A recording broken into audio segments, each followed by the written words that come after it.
Hello বন্ধুরা, সবাই কেমন আছো? আশা করি সবাই খুব ভালো আছো। আজকে বেনারসের ভিডিও নিয়ে চলে এসেছি। আমরা এখন গঙ্গার মধ্যে যাচ্ছি, দারুণ সুন্দর লাগছে।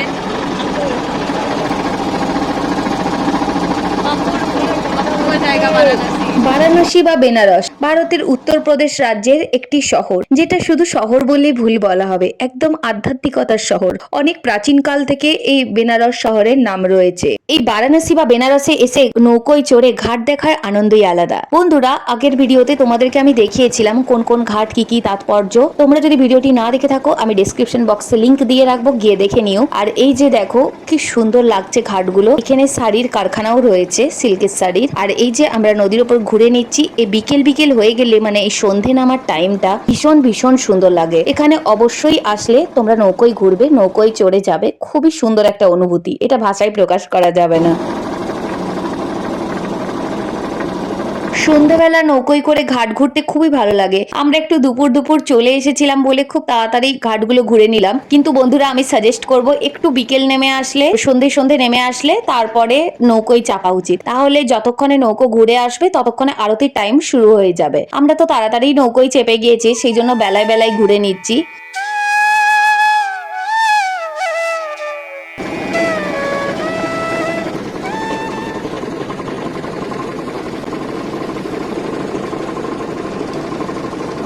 বন্ধুরা দেখো, ঘন্টার পর ঘন্টা ধরে এই নৌকোয় ঘুরতে ঘুরতে কতগুলো ঘাট ঘুরে নিলাম। আর এইখানে দেখো, একটা নৌকো থেকে যখন দেখি আমরা আরেকটা নৌকো যাচ্ছে, ভারী সুন্দর লাগে দেখতে। এবং এখানে নৌকোর স্টাইলগুলো বিভিন্ন ধরনের রয়েছে।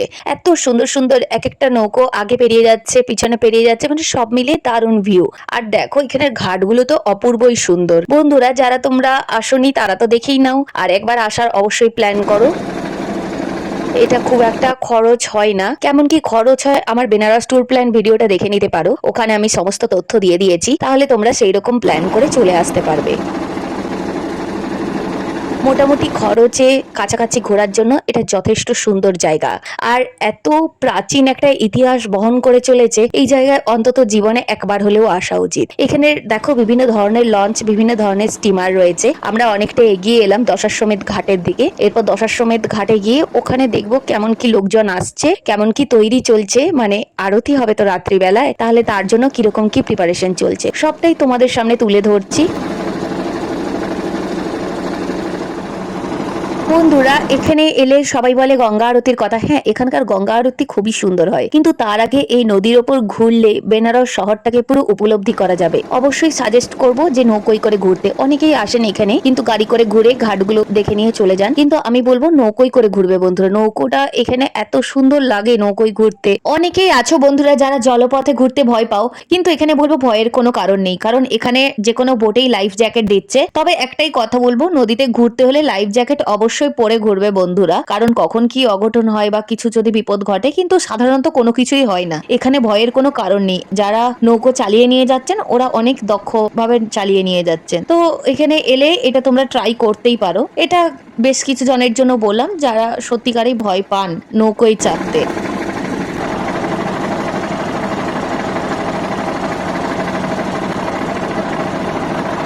আর বন্ধুরা দেখো, এই যে আমরা যাচ্ছি, মা বাবা বসে আছে, আমরা এখন দশাশ্বমেধ ঘাটের দিকেই ফিরছি। অপূর্ব দৃশ্য, অপূর্ব দৃশ্য, দারুণ লাগছে বন্ধুরা দেখো। আর এখন একটু সন্ধে হয়ে এসছে, সন্ধে না জাস্ট বিকেল হয়েছে, তো সেই জন্য লোকজন আরো ভিড় বাড়ছে দশাশ্বমেধ ঘাটের দিকে। আর একটু পরে না, বেশ কিছুক্ষণ পরে আরতির জন্য সব তৈরি শুরু হয়ে যাচ্ছে।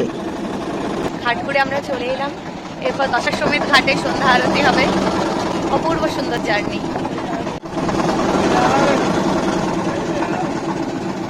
ভিড়টা দেখো।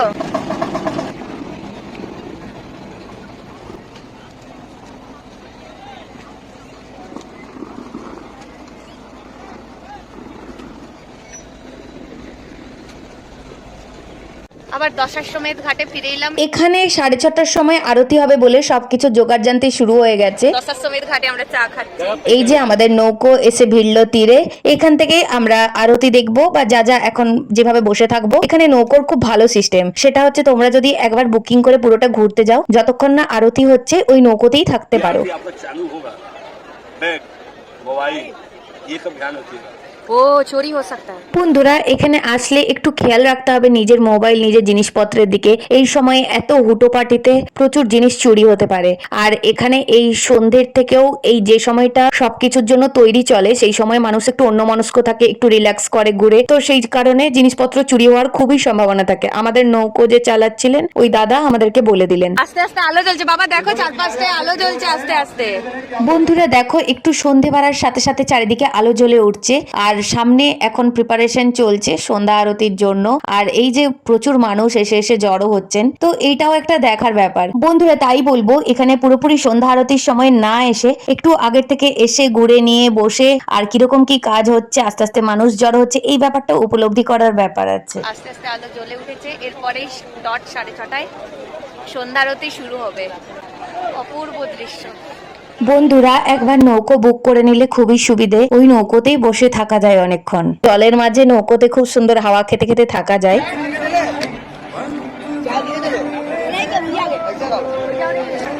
বন্ধুরা দেখো সামনে সবকিছু লোকজন ভর্তি হয়ে গেছে। অনেকেই আছেন এখানে যারা ওইভাবে নৌকোয় ঘোরেন না, তারা ওই শুধু আরতির টাইমে সন্ধ্যা আরতির টাইমে এসে পৌঁছন। এখানে সিট বুকিং এর ব্যবস্থা আছে, 200 টাকা করে সিট। মোহিত হয়ে গেছি, দারুণ। যদি কেউ শুধু আরতি দেখতে চান একদম ওই যে যেখানে জায়গা করা আছে সেই জায়গাতেই বসতে পারো পিছন দিকে। আর এই সামনের দিকের জন্য নৌকোতে ঘন্টা প্রতি বুক করা যায়। অনেকেই যে যেমন ইচ্ছে যেদিকে ইচ্ছে বসতে পারে, বিভিন্ন রকম ব্যবস্থা রয়েছে এখানে।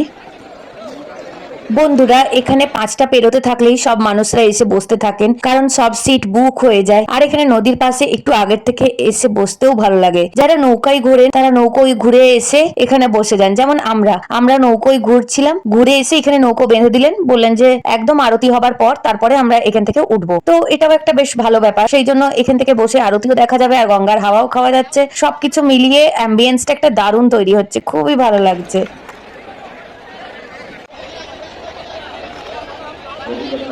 এখনো সন্ধ্যা আরতি শুরু হয়নি, একটু পরে শুরু হবে। ঘাটে ঘাটে প্রচুর ফুল বিক্রি হচ্ছে, ফুল দিয়া সমস্ত কিছু বিক্রি হচ্ছে। যখন গঙ্গা নদীতে দিয়া ভাসানো হবে এখানেও অনেকে নৌকো থেকে ভাসিয়ে দেয়, তবে সেটা দেখতে হবে যেন কোথাও আগুন না লাগে বা কোনো যেন অসুবিধে না হয়। তো সেই জন্য এখানে কাছে কাছে অনেকে বাচ্চা ছেলে বা অনেক দোকানদার ফুল দিয়া এইসব বিক্রি করতে আসছেন। আর মাঝে মাঝে এই ফাঁকে চা ভুট্টা এগুলোও বিক্রি হচ্ছে, মানুষ বসে বসে একটার পর একটা খাচ্ছেন। মানে গঙ্গার ওপর বসে এটা একটা দারুণ উপলব্ধি।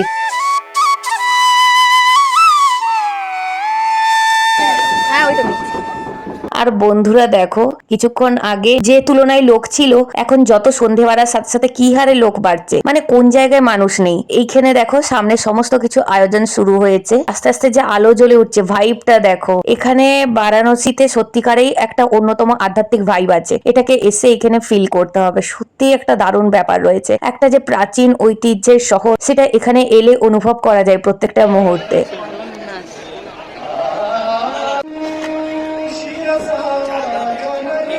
বন্ধুরা দেখো এই সন্ধেবেলায় গান শুরু হয়ে গেছে ঠাকুরের। বন্ধুরা যেটা বলেছিলাম যে আরতি শুরু হওয়ার অনেকক্ষণ আগে এখানে এসে বসে থাকলে বেশ ভালো লাগবে। দেখো বন্ধুরা আমরা আগের থেকে এসে বসে আছি, সেই জন্য পুরো জিনিসটা উপলব্ধি করছি। বেনারসে সন্ধ্যা আরতি শুরু হলেই কিছুক্ষণ পর তো শেষ হয়েই যাবে, কিন্তু এই জিনিসটাকে আরো ভালো স্মৃতি বয়ে নিয়ে যাওয়ার জন্য এখানে অনেকক্ষণ বসে এভাবে সমস্ত কিছু অ্যারেঞ্জমেন্ট বা যেভাবে সবকিছু তৈরি হচ্ছে দেখার মধ্যে একটা আলাদা আনন্দ রয়েছে।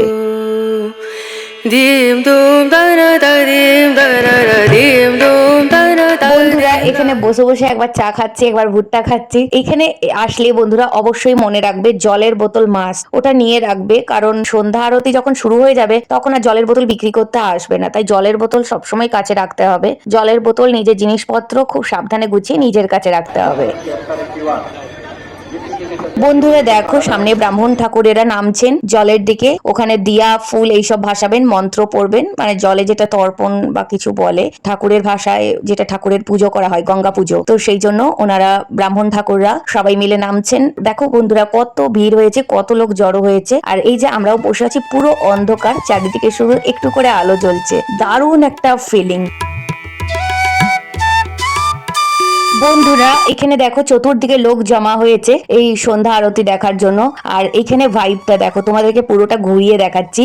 আলো জ্বলছে আর শুধু ওই যেখানে মন্ত্র পড়া হচ্ছে সেই দিকেই সবাইকার লক্ষ্য, সবাই তাকিয়ে আছে। আর এদিকে গঙ্গার মধ্যে পুজো করা হচ্ছে, মন্ত্র চলছে, গান চলছে ঠাকুরের, মানে আলাদাই একটা পরিবেশ তৈরি হয়েছে। বন্ধুরা দেখো এই যে ব্রাহ্মণ ঠাকুররা সবাই শাড়ি দিয়ে এখানে নামছেন, আর ওই জায়গাতেই কত ভিড় হয়েছে। আর দেখো তোমাদেরকে পুরোটাই একবার করে ঘুরিয়ে দেখিয়ে দিচ্ছি।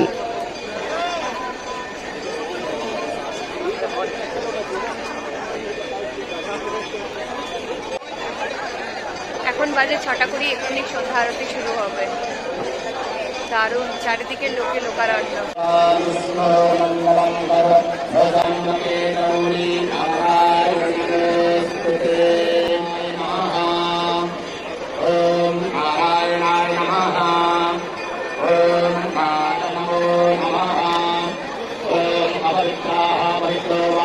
কি অপূর্ব সুন্দর লাগছে, এটা জাস্ট ভাষায় প্রকাশ করা যাবে না। খুবই সুন্দর একটা পরিবেশ তৈরি হয়েছে। বন্ধুরা মন্ত্র পড়া চলছে আর এদিকে গঙ্গায় পুজো করা চলছে, সব মিলিয়ে দেখো খুবই সুন্দর একটা পরিবেশ তৈরি হয়েছে। সমস্ত কিছুর আয়োজন রেডি। এই যে এখানে সমস্ত কিছু দেখো, পুজোরই কাজ চলছে। ওই নিচে ব্রাহ্মণ ঠাকুররা নদীতে ভাসাচ্ছেন দিয়া ফুল। মন্ত্রটা শুনেই এত ভালো লাগছে, এত সুন্দর লাগছে। এই যে দেখো এখানে সবাই উঠে দাঁড়িয়েছেন এই দেখার জন্য, গঙ্গা পুজো দেখার জন্য। আর সবাই একটু করে মুহূর্ত বন্দি করে নিচ্ছে। বন্ধুরা আমিও মুহূর্ত বন্দি করে নিচ্ছি সবার সাথে শেয়ার করব বলে। আর দেখো বড় স্ক্রিন লাগানো হয়েছে, ওখানে দেখা যাচ্ছে যে জলের মধ্যে ব্রাহ্মণ ঠাকুররা কিছু দিয়া ভাসাচ্ছেন, ফুল ভাসাচ্ছেন, মানে পুজো চলছে।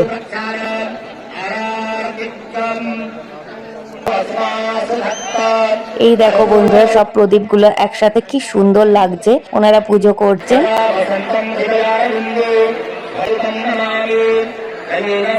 বন্ধুরা দেখো যেখানে পুজো হচ্ছে সেখান থেকে আমাদের নৌকোটা মাঝামাঝি পজিশনে আছে, এর পিছনে আরো অনেক নৌকো আছে। আর সামনে দেখো সব প্রদীপ একসাথে জ্বালিয়ে দিয়েছেন, কি সুন্দর লাগছে।